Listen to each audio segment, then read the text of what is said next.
Менің сөз Esen Amanam Замирбек Садыбақасовда, Садыбақасовда даярдасын Карашев Алы Азимович. Аскарбек Сапарбекович, сиз абдан жакшы, маанилүү, терең мазмундагы доклад жаздыңыз, мен колдойм. Бул биринчиси, экинчиси, ушул айтылган сөздөрдүн ичинен специализация деген сөздү айтып кеттиңиз. Ушул жөнүндө токтолуп кетсеңиз, кайсы областта кайсы өсүмдүктөр өндүрүлөт?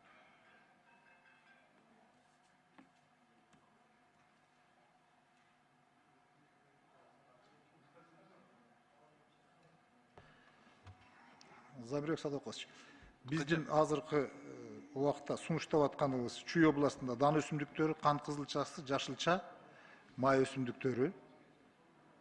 Ысык Көл областында картошка, кара буудай, то есть буудай, арпа, мөмө жемиштер жана көп жылдык чөптөр. Нарын областында тоют өсүмдүктөрү арпа жана картошка. Ош облусу боюнча пахта, тамеки, күрүч жана жашылча мөмө жемиштер.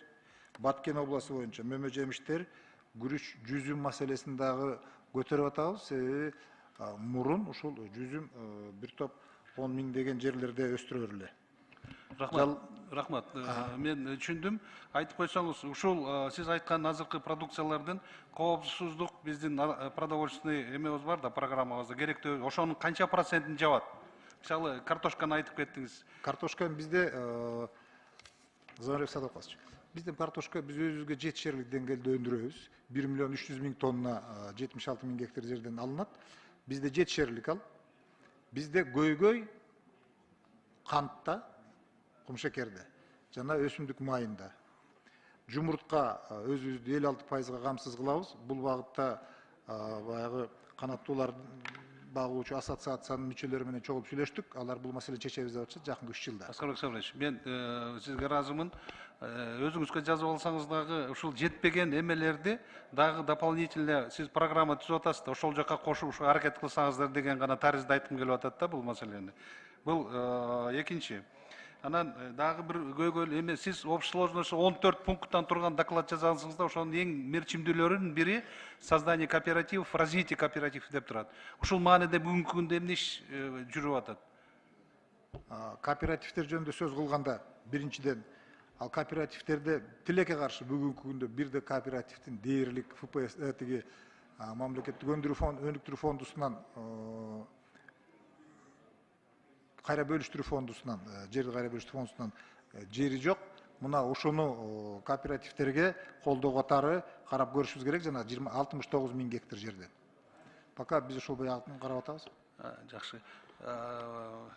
Дагы бир маселем, мына жерде суу маселеси, суу чарбасына тийиштүү болсо керек. Артемий Эдуардович, уже этот вопрос неоднократно поднимается. Прошу обратить ваше внимание. Вот здесь коллеги мои задали вопрос. Потребность, вы назвали 250 миллионов сомов в этом году на суу чарбасына.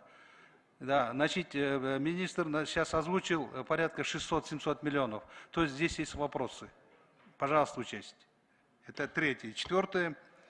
Еще раз поднимаю вопрос по засоленность земли.